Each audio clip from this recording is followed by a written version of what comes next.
Bismillahirrahmanirrahim. Assalamualaikum warahmatullahi wabarakatuh.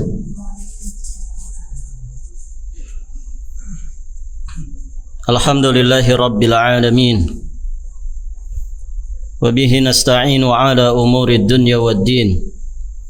Wassalatu wassalamu ala ashrafil anbiya wa imamil mursalin, Nabiyyina Muhammadin alaihi afdalus salati wa atammut taslim, wa ala alihi wa ashabihi ajma'in, wa sallama tasliman mazidan ila yaumiddin. Thumma amma ba'd, fa Allahumma inna nas'aluka ilman nafi'an wa rizqan tayyiban wa amalan mutaqabbala. Allahumma 'allimna ma yanfa'una wanfa'na bima 'allamtana wa zidna min 'ilmika wa karamika wa judika ya dzal jalali wal ikram, innaka 'ala kulli syai'in qadir wa bil ijabati jadir. Para ummahat wa akhwat fillah rahimani wa rahimakumullah. Alhamdulillah, pada kesempatan ini insyaallah ta'ala kita akan melanjutkan pelajaran kita masih di pembacaan kitab Fiqhus Sunnah lin Nisa wa ma yajibu an ta'rifahu kullu muslimatin min ahkam. Kita masih di pembahasan tentang kriteria suami dan istri di poin besar yang pertama, yakni tentang kriteria wanita yang disunnahkan untuk dipilih menjadi istri. Yang pertama, taat beragama. Kemudian yang kedua, dia memiliki keistimewaan yang lainnya selain daripada kebaikan agamanya. Jadi dia cantik, kemudian berasal dari keturunan yang terhormat dan juga termasuk orang kaya. Ini tentu ketika kumpul empat-empatnya, maka ini sesungguhnya anugerah yang besar. Taib, ibu-ibu yang dirahmati Allah. Kemudian yang ketiga,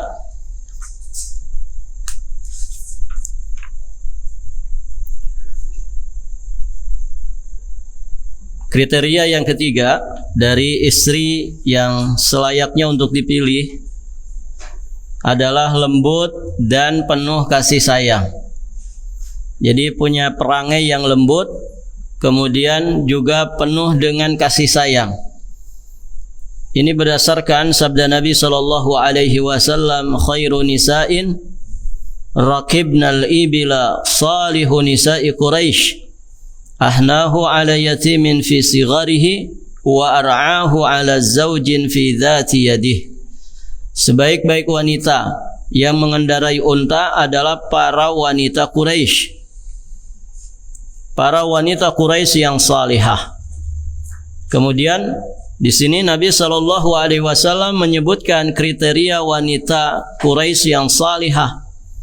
Ahnahu ala yatimin, mereka sangat mengasihi anaknya yang masih kecil. Fi sigharihi wa ar'ahu ala zaujin fi dhati yadih, dan sangat menjaga harta suaminya. Jadi yang pertama, mereka punya sifat rahmah. Mereka punya sifat kasih sayang, keibuan, berperangai lembut. Ditambah lagi mereka itu pandai menjaga harta suaminya. Jadi tidak berkhianat atau mengkhianati harta suaminya.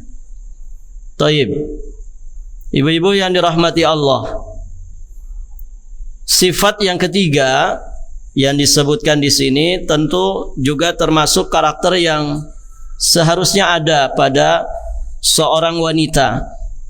Karena tentu seorang wanita setelah dia menikah bukan hanya untuk melayani suaminya saja, memberikan pelayanan kepada suami saja, tapi lebih dari itu, kelak nanti dia akan mengandung anak dari suaminya. kemudian nanti akan melahirkan, menyusui, memelihara, mendidik anak-anak dari suaminya. Maka sifat lembut, sifat penuh kasih sayang, kecintaannya, kemudian keramahan, kelembutannya, ini tentu akan sangat bermanfaat dan menjadi modal dasar bagi dirinya untuk nanti jadi seorang ibu bagi anak-anaknya. Dan salah satu pendidikan yang harus diberikan kepada anak-anak adalah bagaimana mendidik mereka untuk memiliki sifat-sifat kebaikan, kemudian sifat akhlak-akhlak yang baik, termasuk di dalamnya adalah sifat rahmah, penuh belas kasih sayang kepada sesamanya. Dan sifat kelembutan ini juga ketika ada pada diri seseorang, maka akan senantiasa menghiasi dirinya. Dan ketika kelembutan ini tercabut pada diri seseorang, maka itu akan menjadikannya rusak, akan menjadikannya tidak baik. Ya. Taib, ibu-ibu yang dirahmati Allah. Yang keempat, di antara sifat kriteria wanita yang disunahkan untuk kita pilih menjadi pasangan adalah dianjurkan di sini untuk memilih yang masih gadis. Jadi kalau ada pilihan, maka anjurannya adalah memilih gadis. Berdasarkan sabda Nabi SAW kepada Jabir bin Abdullah ketika beliau menikah, Nabi SAW beliau bertanya, abikran am thayyiban, gadis atau janda yang akan kau nikahi? Faqala thayyiban. Jabir radhiyallahu taala anhu beliau menjawab janda. Maka Nabi SAW kemudian mengatakan, afala bikrun tula'ibuha wa tula'ibuka, mengapa tidak gadis yang kau nikahi sehingga engkau dapat bercanda riya dengannya dan dia pun dapat bercanda denganmu. Nah, itu ibu-ibu yang dirahmati Allah. Jadi berdasarkan riwayat ini dianjurkan memilih yang masih gadis. Taib. Bagaimana kalau milih janda? Nah, di sini beliau juga menjelaskan, boleh kita milih janda jika memang ada alasan lain, gitu ya. Seperti misalkan mencari keturunan orang saleh. Karena misalkan si janda ini ya di antara kriteria kebaikan agamanya ini luar biasa, maka dia menikahinya demi itu. Semoga kelak ketika keluar dari rahimnya anak keturunan ya menjadi generasi penerus yang saleh dan salehah. Kemudian misalkan berniat ingin menghilangkan kesedihan wanita yang ditinggal wafat oleh suaminya. Jadi janda ditinggal mati. Maka kita datang ya memberikan kebaikan kepada si janda ini dengan cara menikahinya, sehingga kesedihannya yang ditinggal wafat oleh suaminya bisa berangsur-angsur kembali menjadi normal dan berbuah dengan kebahagiaan yang baru. Kemudian misalkan karena niat mencari pahala dengan memelihara anak yatim, karena ada keistimewaan yang luar biasa bagi mereka yang memelihara anak yatim ya. Sampai Nabi SAW mengatakan, aku dan orang yang mengkafil anak yatim seperti ini di surga. Ya, Nabi merenggangkan telunjuk dan juga jari manisnya. Artinya sangat dekat nanti kedudukannya di sisi Nabi SAW di surga Allah. Ataupun alasan-alasan dan niat-niat yang lainnya, selama itu niat-niat kebaikan, niat-niat yang saleh, kemudian alasan-alasan yang baik, maka diperkenankan untuk menikahi janda. Taib. Ibu-ibu yang dirahmati Allah, kriteria berikutnya, hendaknya memilih istri itu adalah yang amanah, yang bisa dipercaya, memiliki paras yang baik, kemudian dia taat beragama. Di dalam riwayat dari sahabat yang mulia Abi Hurairah radhiyallahu taala anhu, Nabi Shallallahu Alaihi Wasallam pernah ditanya tentang sebaik-baik istri. Apa kata Nabi? Allati tasurruhu idza nadhara. Sebaik-baik istri itu adalah yang menyenangkan jika dipandang. Suami itu senang memandang istrinya karena apa, Bu? Karena apa? Pertama karena fisiknya yang cantik. Fisiknya yang bagus, gitu ya. Itu pertama. Yang kedua apa? Karena apanya? Karena kecantikannya dari dalam. Sama-sama cantik, tapi ini cantik dari dalam. Mungkin fisik luarnya tidak terlalu lah begitu ya.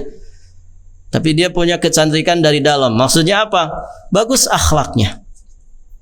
Baik agamanya, rajin ibadah, taat kepada Allah Subhanahu wa taala, hormat kepada ibu kita, hormat kepada bapak kita, ya sebagai mertuanya. Kalau kemudian dia janda, dia pun perhatian kepada anak kita, bawaan dari istri sebelumnya. Jadi kebagusan akhlak, kebaikan agama, perhatiannya ini juga menyenangkan suami. Ketika dilihat menyenangkan. Taib. Wa tuti'uhu idza amara. Dan taat jika diperintah.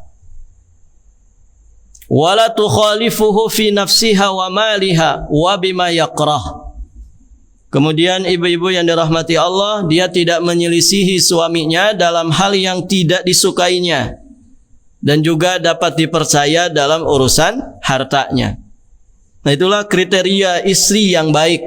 Bahkan sebaik-baik istri menurut Nabi Shallallahu Alaihi Wasallam. Saya ulangi, yang pertama menyenangkan ketika dilihat, taat ya terhadap perintah suaminya dalam hal-hal di luar dari dosa dan maksiat. Kemudian ya tidak pernah menyelisih suaminya dalam perkara-perkara yang tidak disukai suaminya. Dan yang keempat tadi, dia amanah di dalam urusan harta suaminya. Ini kalau terkumpul ibu-ibu yang dirahmati Allah, maka insya Allah wanita itu akan dikatakan sebagai sebaik-baik istri. Dan selayaknya para muslimah, para istri berusaha untuk mendapatkan atau meraih kriteria-kriteria yang disebutkan di sini. Jadi usahakan suami itu ketika melihat kita dalam kondisi yang menyenangkan dirinya. Nah, itu ibu-ibu yang dirahmati Allah. Selalu taat kepada perintahnya. Dan Masya Allah, orang itu senang kepada orang-orang yang taat. Polisi itu senang kepada pengendara kendaraan kalau dia taat lalu lintas. Dia tidak repot untuk ngatur lalu lintas, begitu ya. Suami juga gitu. Dia senang ketika istrinya itu taat. Kenapa? Dia tidak akan kerepotan, nggak akan kesusahan untuk mengurus rumah tangga. Dia sudah sibuk gitu kan, pusing ribet dengan pekerjaan di luar rumah. Ya, kalau kemudian istrinya di dalam rumah tidak taat kepada perintah-perintahnya, tentu ini satu musibah bagi dirinya. Baik. Maka ibu-ibu yang dirahmati Allah berusaha ya untuk memiliki kriteria-kriteria kebaikan ini. Ya, pandai menyenangkan hati suami. Ya, selalu berusaha untuk meraih hati suami sehingga suami mendapatkan kenyamanan ya selama berumah tangga dengan kita. Dan tentu itu menjadi surga bagi seorang istri. Tidaklah seorang istri itu meninggal dunia dalam kondisi suaminya ridha lahir batinnya, dunia dan agamanya, maka melainkan istri yang seperti itu surga jaminannya. Taib, ibu-ibu yang dirahmati Allah, berikutnya penuh kasih sayang dan juga subur rahim. Ini kriteria yang juga mesti menjadi perhatian ya bagi para muslim di saat mau menikahi seorang muslimah. Nabi Shallallahu Alaihi Wasallam menganjurkan agar menikahi wanita yang penuh kasih sayang dan subur rahimnya. sebagaimana tersebut di awal pembahasan daripada pembahasan ini, di hadis yang ada di awal pembahasan. Tazawwajul alwadud fa inni mukatsirun bikumul umam. Tazawwaju alwadud. Kata Nabi SAW, nikahilah istri-istri atau wanita-wanita yang walud, subur rahimnya sehingga bisa punya potensi besar untuk melahirkan banyak anak. Kemudian al-wadud, yang punya sifat kasih sayang, penuh kecintaan. Jadi cinta kepada suaminya, cinta kepada anak-anaknya. Dia penuh dengan kasih sayang kepada suaminya dan juga anak-anaknya. Nah, ini kriteria yang harus ada pada setiap istri. Al-walud, al-wadud. Ya. Taib, ibu-ibu yang dirahmati Allah. Di sini ada catatan yang beliau sampaikan. Sebagian ulama madhab Syafi'i menyukai jika istri itu tidak berasal dari kalangan kerabat dekat. Beliau nyatakan di sini bahwa pendapat ini tidak memiliki dalil. Lihatlah Ali bin Abi Thalib radhiyallahu taala anhu. Beliau benar-benar telah menikahi Fatimah binti Rasulullah sallallahu alaihi wasallam. Padahal beliau adalah anak paman dari jalur ayahnya. Berarti nikah dengan apa ini? Fatimah sama Ali ini sepupuan, ya. Sepupuan. Fatimah itu putrinya Nabi sallallahu alaihi wasallam, kemudian sahabat Ali, ya, itu putra dari paman, ya, dari pamannya Rasulullah sallallahu alaihi wasallam, yakni Ali bin Abi Thalib. Ini keluarga dekat. Maka ketika ada pernyataan dari sebagian ulama yang tidak menyukai jika istri itu berasal dari kalangan kerabat dekat, ini terbantahkan. Allahu a'lam bissawab. Bahkan Ali dengan Fatimah radhiyallahu taala anhuma, keduanya dikaruniai dua putra yang menjadi pemimpin para pemuda ahli surga, yakni Al-Hasan wal Husain. Sayyida syababi ahlil jannah. Dua-duanya sayyid para pemuda di penduduk surga Allah subhanahu wa ta'ala. Taib, ibu-ibu yang dirahmati Allah, memang di sebagian kalangan itu sebagiannya menganggap tabu, ya, kalau nikah itu sama kerabat dekat. Padahal selama dalam Islam itu bukan mahram kita, itu boleh dinikahi walaupun masih kerabat dekat. Allahu a'lam bissawab. Jadi kalau bahasa sebagian orang itu, ya, kayak nggak ada lagi perempuan, begitu ya. Kayak tidak ada lagi perempuan, masa nikahin putrinya paman, begitu ya. Padahal dalam Islam sesungguhnya dibolehkan, dan ini dibuktikan oleh Ali bin Abi Thalib yang menikahi putri Rasulullah sallallahu alaihi wasallam. Dan ibu-ibu yang dirahmati Allah, saya pribadi ya punya teman-teman orang Arab itu biasa menikahi anak pamannya, gitu.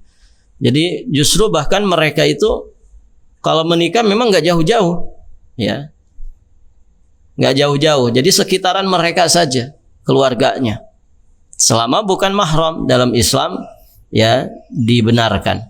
Taib. Berikutnya, di sini kita akan bahas tentang kriteria laki-laki yang disunnahkan untuk dipilih sebagai suami. Kalau tadi kriteria perempuan, nah sekarang kriteria laki-lakinya. Taib, ibu-ibu yang dirahmati Allah. Maka poin-poin di sini ini harus diperhatikan bagi para muslimah di saat menjelang pernikahannya. Hendaknya memohon kepada Allah Subhanahu wa taala dihadirkan sosok laki-laki calon suami yang memiliki kriteria-kriteria yang disebutkan di sini.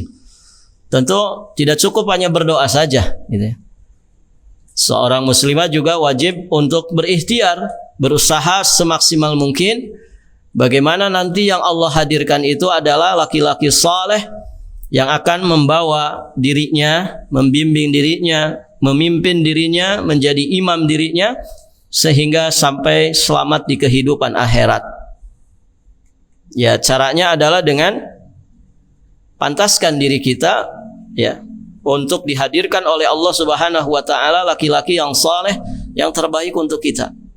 Ya, dengan menempa jiwa raga supaya tetap istiqamah di atas kesalehan dan ketakwaan. Artinya ya jangan bermimpi dihadirkan laki-laki saleh kalau kitanya juga tidak mau berusaha jadi wanita salehah. Taib, ibu-ibu yang dirahmati Allah. Sebagaimana kriteria perempuan yang selayaknya dipilih untuk jadi istri, maka kriteria laki-laki pun mirip-mirip sesungguhnya. Pertama adalah dia bagus agamanya, taat beragama, punya iman, punya Islam yang baik. Berdasarkan firman Allah Subhanahu wa taala, "Wala 'abdum mu'minun khairum mim musyriki walau a'jabakum." Sesungguhnya budak laki-laki yang mukmin lebih baik dari orang yang merdeka yang musyrik. Budak laki-laki yang beriman itu lebih baik daripada laki-laki merdeka tapi dia musyrik, walaupun dia menarik hati kalian. Jadi yang menjadi patokan dasarnya adalah agamanya. Bagus enggak agamanya? Iman dan Islamnya bagaimana? Akidahnya seperti apa? Ini menjadi poin utama. Karena ibu-ibu yang dirahmati Allah, pernikahan itu bukan setahun 2 tahun. Pernikahan bisa sampai kita diwafatkan Allah Subhanahu wa taala. Maka jangan sampai menyesal di kemudian hari. Ini menjadi kriteria pertama yang harus selalu diutamakan. Ya, siapapun yang akan menikah, kriteria ini harus ada dulu. Taat beragama. Kemudian yang kedua, memiliki hafalan sesuai dengan kemampuannya dari kitabullah. Nabi SAW pernah menikahkan salah seorang di antara sahabat beliau dengan mahar bacaan Al-Quran yang dihafal. Bacaan Quran yang dihafal, artinya sesuatu yang berharga.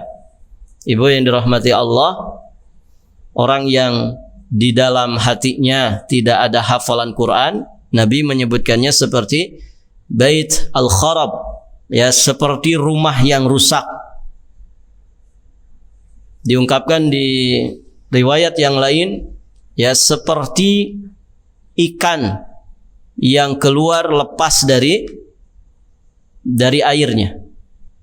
Ikan kalau ada di daratan, maka kondisinya akan tidak tenang. Di riwayat yang lain juga dikatakan seperti, ibu-ibu yang dirahmati Allah, tadi yang pertama seperti rumah yang rusak, kemudian seperti ikan yang keluar dari airnya, dan satu lagi seperti orang yang mati, ya. Orang yang berzikir kepada Allah, orang yang ada Al-Quran di dalam jiwanya, ya, dengan yang tidak ada, itu seperti rumah yang baik, rumah yang bagus dengan rumah yang rusak. Kemudian seperti ikan yang keluar dari airnya, dan seperti perumpamaan antara orang yang hidup dan orang yang mati. Maka ketika seorang mukmin muslim memiliki hafalan Al-Quran di dalam hatinya, ini satu kemuliaan yang ada pada dirinya. Syukur-syukur bisa 30 juz, hafal lengkap dengan tafsirannya. Masya Allah. Ibu-ibu yang dirahmati Allah. Dan di sini menunjukkan mahar dengan bacaan Al-Quran itu dibolehkan, tapi dari hafalan, ya. Karena kalau baca ya bagus, cuman tidak ada, ya, tidak terlalu istimewa begitu, ya. Maharnya apa? Bacaan 4 kul gitu, ya. 4 kul ternyata baca mushaf gitu, ya. Sudah pendek-pendek baca mushaf gitu. Jadi hafalan, misalkan dengan maharnya 5 juz hafalan Al-Quran, dibayar nyicil gitu, ya. Karena nyicil nggak bisa di satu tempat gitu, ya. Kalau satu tempat ya kelamaan 5 juz berapa jam. Jadi nyicil dihafal, maksudnya disetorkan ke istrinya. Taib, ibu-ibu yang dirahmati Allah.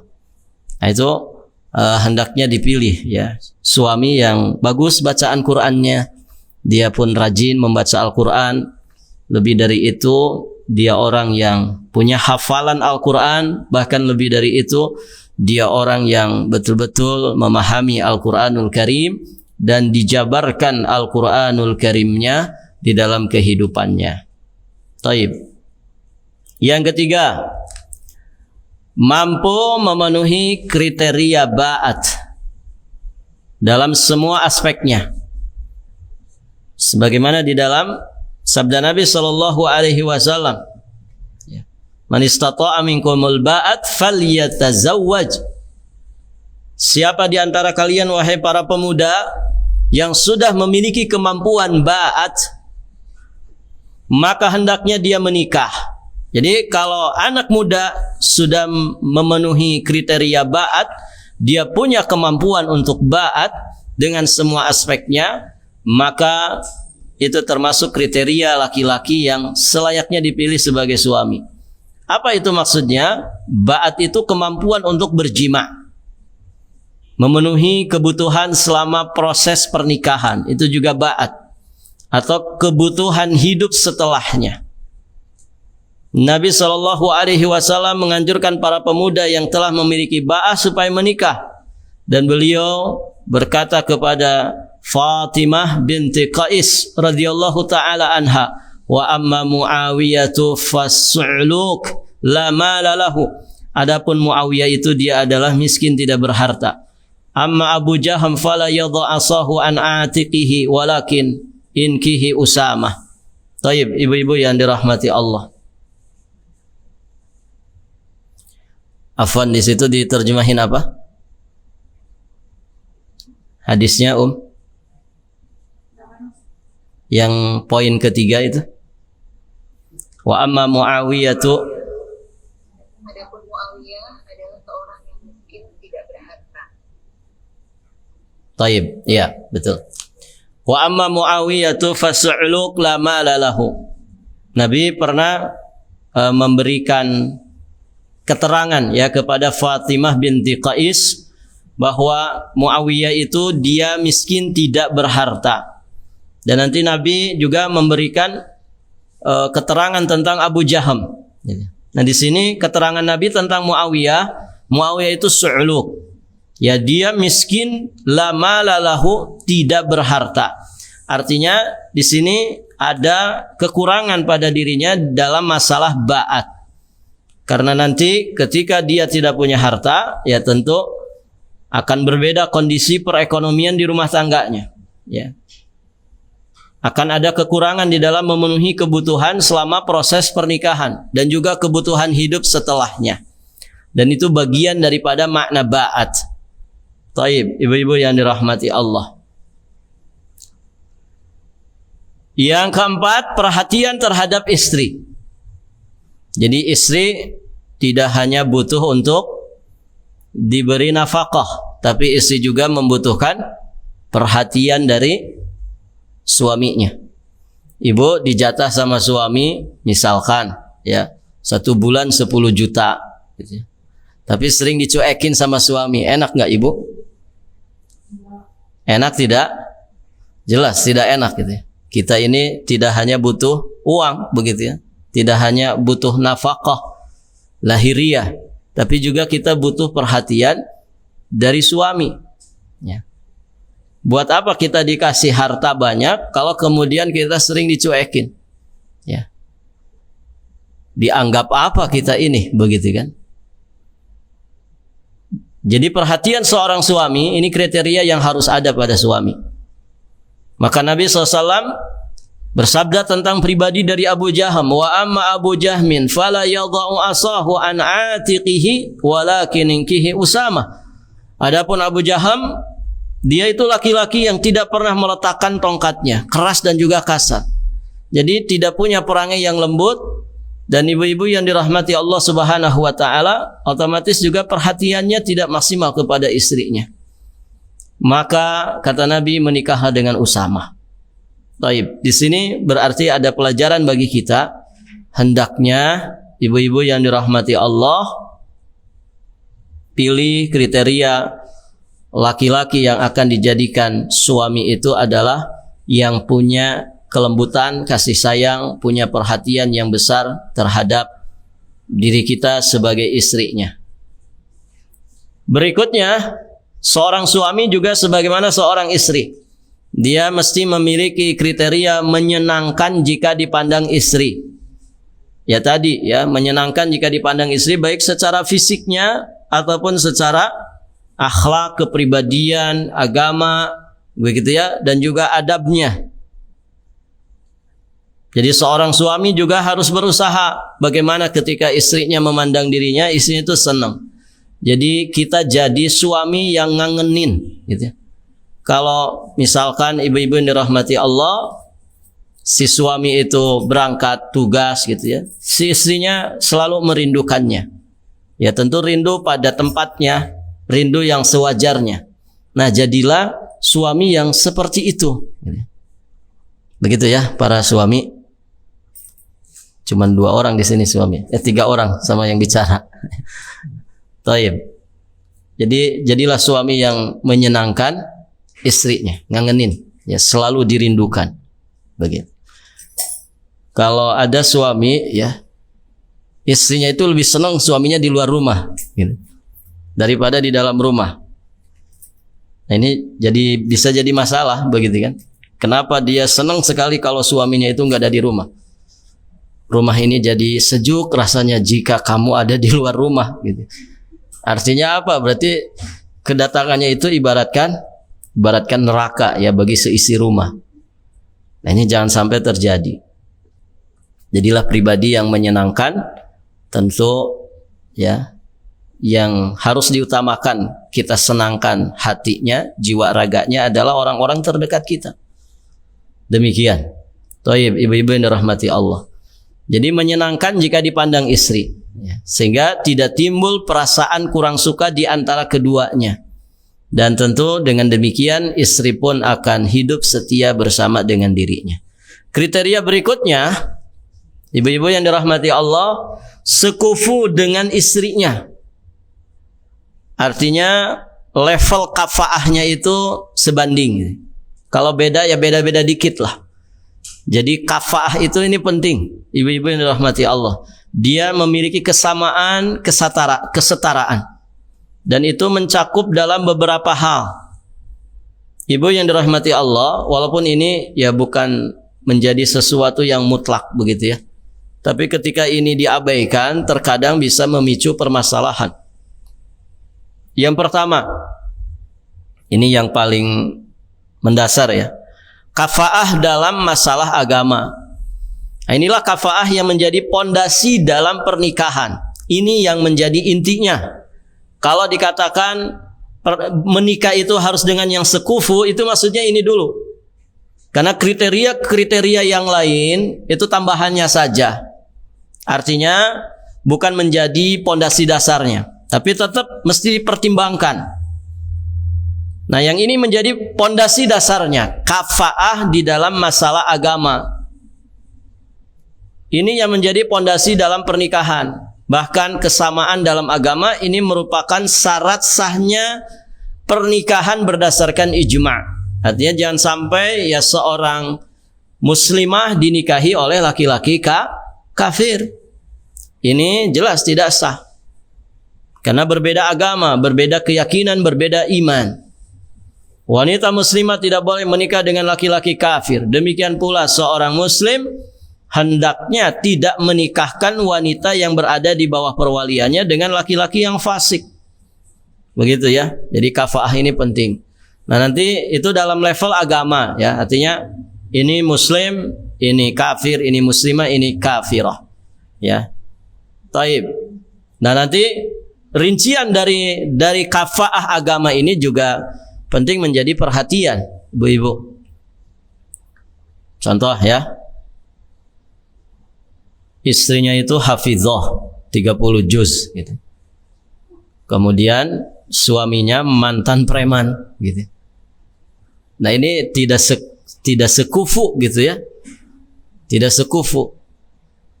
Nah ini berat. Ibu yang dirahmati Allah. Atau sebaliknya begitu ya, sebaliknya. Laki-lakinya soleh banget ya. Tapi istrinya, mohon maaf ya, dia mantan-mantan begitu ya. Nah ini juga akan bermasalah. Akan bermasalah. Illa man rahima rabbuh. Kecuali mereka yang dirahmati Allah Subhanahu wa taala bisa saling mengimbangi. Ya. Dah repot Ibu kalau dalam agama ini tidak diperhatikan kafaahnya gitu. Yang satu sudah banyak hafalannya, yang satu juz amma saja susahnya minta ampun begitu.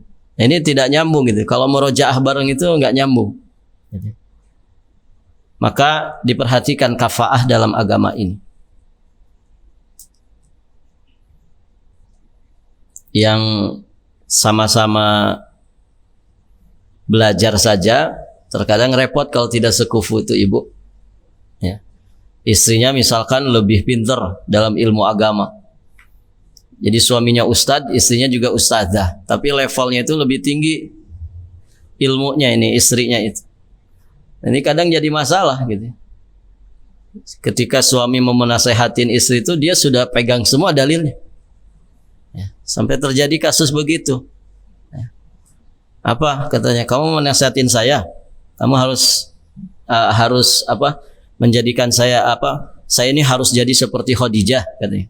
Harus menjadi seperti Aisyah, begini. Dia sebelum dinasehatin sudah hafal semua dalilnya. Nah, ini kan repot. Jadi si suaminya sampai curhat begitu. Ana nggak bisa ngomong apa-apa. Toh ilmu sudah ada di dia semuanya. Begitu. Jadi dia mau nasehatin, udah didahuluin begitu kan. Nah ini kadang menjadi masalah. Ibu-ibu yang dirahmati Allah. Jadi memang rumah tangga itu ada seninya ya. Ada seninya. Mohon maaf ya, terkadang orang yang sudah punya kapasitas ilmu saja itu tidak semua bisa mempraktekkan dengan baik. Maka butuh perangkat-perangkat yang lain ya. Yang paling inti diantaranya adalah keikhlasan, ketakwaan, kesolehan hati ya, kebersihan hati. Karena itu yang menjadi solusi dari segala permasalahan. Orang itu kalau bersih hatinya Masya Allah, ketika ada hal-hal yang bisa mengusik rumah tangga, itu dia segera ya hatinya bermuhasabah, kemudian segera mengembalikan kepada khitoh pertamanya di dalam membangun mahligai rumah tangga. Sebetulnya kita mau ngapain gitu kan rumah tangga itu? Masa harus cekcok terus begini? Apa yang kita dapatkan dari setiap permasalahan yang ada ini? Kalau kita tidak saling memaafkan begitu. Tidak saling meredam ego masing-masing, begitu. Jadi ketika ada permasalahan, ya selalu dikembalikan ke khitoh pertamanya. Dan ini penting Ibu. Salah satu kunci harmonisnya rumah tangga, masing-masing suami istri itu harus berpegang pada prinsip pertama menikah. Kita menikah mau ngapain Ibu? Ibu, tujuan nikah itu apa? Tujuan menikah. Ibu-ibu sudah pada menikah kan? Sok apa? Tujuannya apa?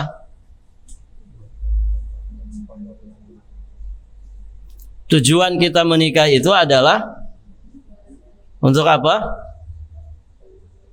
Litahqiq ubudiyatillahi azza wa jalla. Untuk sama-sama mewujudkan peribadatan kepada Allah Subhanahu wa ta'ala, untuk ibadah. Untuk ibadah. Maka kalau ada masalah ya, kalau ada masalah di rumah tangga, coba ingetin masing-masing kita. Mas, ayo kita ingat lagi, ini kita nih rumah tangga mau ngapain sih? Kan kita pengen ibadah, pengen selamat akhirat. Ayo kita kembalikan ke khitoh kita pertama kali. Dulu kita ibadah sendirian ketika bujangan. Dulu kita beribadah kepada Allah sendirian di saat kita masih gadis. Ketika menikah, ini jadi bersama, bersinergi. Ta'awun 'alal birri wa taqwa. Itu kan fungsi pernikahan itu. Maka kalau kemudian terus-menerus dalam masalah, terus kapan kita mau menegakkan ubudiyah kita kepada Allah Subhanahu wa taala? Begitu. Maka ibu-ibu yang dirahmati Allah, kafaah dalam masalah agama ini penting sekali. Ya. Nabi Shallallahu Alaihi Wasallam, demikian juga Allah Subhanahu Wa Taala telah membimbing kita ya dalam masalah ini. Bagaimana kita memilih pasangan itu yang baik-baik agamanya dengan cara kita terus meningkatkan kualitas agama kita sebaik-baiknya. Dan Allah Subhanahu wa taala juga berfirman, al-khabitsat lil khabitsin wal khabitsuna lil khabitsat wat tayyibatu lit tayyibin wat tayyibuna lit tayyibat. Kata Allah Subhanahu wa taala, al-khabitsat, wanita-wanita yang keji itu untuk laki-laki yang keji. Laki-laki yang keji juga untuk wanita-wanita yang keji pula. Dan wanita-wanita yang baik untuk laki-laki yang baik, laki-laki yang baik untuk wanita yang baik-baik. Nah, itu ibu-ibu yang dirahmati Allah. Jadi kafaah di dalam masalah agama. Berikutnya, kafaah di dalam masalah nasab. Ini adalah jenis kafaah yang juga dijadikan dasar menurut jumhurul ulama. Namun tidak demikian menurut Imam Malik. Jadi kalau ini diperhatikan itu lebih bagus. Kalaupun tidak, sesungguhnya tidak akan menjadikan pernikahan itu tidak sah. Kafaah dalam masalah nasab. Karena ibu-ibu yang dirahmati Allah, ya terkadang sebagian orang itu gengsi gitu ya, ketika dia turunan ningrat darah biru, tapi mohon maaf misalkan calon mantunya darah merah begitu ya. Atau orang biasa. Ini agak berat gitu ya di sebagian kalangan. Maka jumhur ulama menyatakan bahwa ini juga kafaah yang harus diperhatikan dalam masalah nasab. Walaupun ini ditentang oleh Imam Malik. Imam Malik tidak menyatakan seperti itu. Kemudian kafaah dalam masalah harta. Ini biasanya nyambung ya, kafaah dalam masalah nasab, kafaah dalam masalah harta. Kalau orang itu nasabnya terhormat, turunan ningrat, biasanya pasti berharta gitu ya. Biasanya, galibnya begitu. Jarang orang itu turunan ningrat kemudian hidupnya miskin banget gitu, enggak. Biasanya kalau orang itu nasabnya terhormat, keluarga pejabat kah, keluarga presiden kah gitu, keluarga keraton begitu kan, itu biasanya identik dengan bergelimangnya harta. Nah, sebagian ulama menganggapnya juga sebagai dasar ya di dalam masalah pernikahan harus sekufu dalam masalah harta. Allah Subhanahu wa taala berfirman, ar-rijalu qawwamuna 'alan nisa bima faddalallahu ba'dahum 'ala ba'din wa bima anfaqu min amwalihim. Laki-laki itu adalah pemimpin bagi kaum wanita karena Allah telah melebihkan sebagian mereka, yakni sebagian laki-laki atas sebagian yang lain. Ya. Dan karena mereka, yakni laki-laki telah menafkahkan sebagian dari harta mereka. Ini keistimewaan laki-laki sehingga laki-laki itu menjadi qawwamnya perempuan, pemimpinnya para perempuan. Allah lebihkan ya dari sisi fisik. Suami dengan istri kuat mana, Ibu? Kuat suami ya, laki-laki ya. Otot laki-laki dengan otot perempuan itu kan berbeda. Ya, kekuatan fisik laki-laki dengan perempuan itu berbeda. Bahkan kekuatan batin begitu ya. Artinya kekokohan hati antara laki-laki dengan perempuan itu berbeda. Rasa laki-laki dengan rasa perempuan itu berbeda. Laki-laki itu, Ibu, cenderung ketika menghadapi apapun pakai rasanya atau pakai akalnya. Akal, itu laki-laki dan itu harus dimengerti oleh para wanita. Beda dengan wanita selalu mengedepankan rasa ketimbang rasionalnya atau akalnya. Dan itu juga harus dimengerti oleh laki-laki. Dan masing-masing harus berusaha menyeimbangkan sesungguhnya gitu ya. Laki-laki juga jangan keterlaluan begitu ya. Dia punya istri yang sesungguhnya bukan benda mati, istrinya bukan robot begitu. Dia makhluk hidup yang punya rasa dan harus pengertian tentang itu. Istri pun demikian. Karena kalau bicara pernikahan mesti kita bicara dua belah pihak, tidak bisa sepihak. Ya. Jadi pihak istri, pihak suami. Dan ibu-ibu yang dirahmati Allah. Jadi Allah lebihkan laki-laki itu ketimbang perempuan. Dan Allah Subhanahu wa taala menjadikan laki-laki sebagai pemimpin karena nafkah yang mereka berikan kepada istrinya. Yang wajib cari nafkah itu adalah suami. Istri itu dikasih nafkah. Nah, disinilah laki-laki dilebihkan oleh Allah Subhanahu wa taala. Maka sekufu dalam harta, ibu-ibu yang dirahmati Allah, ini sangatlah penting ya. Karena repot nanti gitu ya. Istrinya misalkan turunan ningrat, biasa dengan gelimang harta gitu. Kemudian suaminya dari kalangan fuqara masakin, berat gitu ya. Ini levelnya berbeda ya. Nanti ngasih makan dia tidak biasa dengan makanan-makanan sederhana misalkan. Ini akan jadi masalah kecuali bagi mereka yang benar-benar dirahmati Allah Subhanahu wa taala. Taib, ibu-ibu yang dirahmati Allah. Berikutnya sekufu dalam masalah kemerdekaan. Maksudnya dia bukan budak. Kafa'ah jenis ini pun dipakai sebagai dasar menurut jumhurul ulama, berbeda dengan pendapat Imam Malik. Kemudian kafa'ah dalam masalah pekerjaan. Kaidah jenis ini juga dianggap penting menurut jumhurul ulama. Kemudian kafa'ah dalam masalah terbebas dari aib dan juga cacat. Ini menjadi perhatian di kalangan mazhab Malikiyah, Syafi'iyah dan juga sebagian Hanabilah. Ibu yang dirahmati Allah. Ya, karena tidak semua orang ya bisa menerima. Dia misalkan istrinya cantik jelita, kemudian fisiknya sempurna luar biasa, kemudian punya suami cacat. Ini jarang terjadi, walaupun mungkin ada, tapi galibnya tentu ya seorang yang fisiknya sempurna dia akan mencari yang juga fisiknya sempurna. Jadi harus sekufu dalam masalah fisik, tidak ada aib dan juga cacat pada fisiknya. Ibu-ibu yang dirahmati Allah. Namun ada saja ya, Masya Allah. Saya punya teman itu ibu, fisiknya tidak sempurna gitu. Jadi tangan kanan dan kaki kirinya itu bermasalah. Ya. Ada lengkap tangannya dan juga kakinya, tapi bengkok ke dalam begitu ya.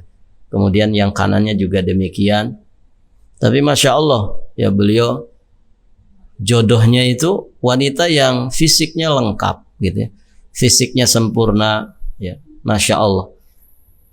Jadi ternyata bisa saja dan istrinya juga bisa ngimbangin. Maka ibu-ibu yang dirahmati Allah, yang seperti itu tuh ada. Insya Allah ada saja, namun tidak banyak begitu. Maka supaya tidak terjadi hal-hal yang tidak diinginkan di kemudian hari, ibu-ibu yang dirahmati Allah, maka selayaknya kafa'ah dalam masalah cacat fisik ini juga harus menjadi pertimbangan. Karena kita tidak pernah tahu begitu ya. Misalkan istrinya lengkap, sempurna fisiknya, kemudian suaminya cacat. Ketika nanti ada masalah, itu si istri tidak bisa menjaga lisan. Kamu itu untung saya juga mau sama kamu gitu. Itu kan bikin apa, Bu? Kalau digituin sama istri gitu. Suaminya cacat gitu ya. Ketika ada masalah tiba-tiba istrinya ngomong gitu. Sakitnya di mana itu, Bu? Ya. Luar biasa. Kamu tuh bersyukur, beruntung. Nggak ada loh yang mau sama kamu, cuman saya aja gitu. Nah ini jadi masalah begitu ya. Nah begitu ibu-ibu yang dirahmati Allah. Dan suami ketika dihina-hina seperti itu juga ya berat untuk kemudian bisa mempertahankan gitu. Ya, dipandang apa saya ini? Jadi jati dirinya sebagai laki-laki diinjak-injak begitu kan? Maka ini yang sering menjadi pemicu permasalahan di rumah tangga. Makanya sebagian ulama tadi mengingatkan ya kafaah dalam masalah terbebas dari aib dan cacat ini juga harus menjadi pertimbangan. Allahu a'lam bishawab. Di sini ada catatan faidah.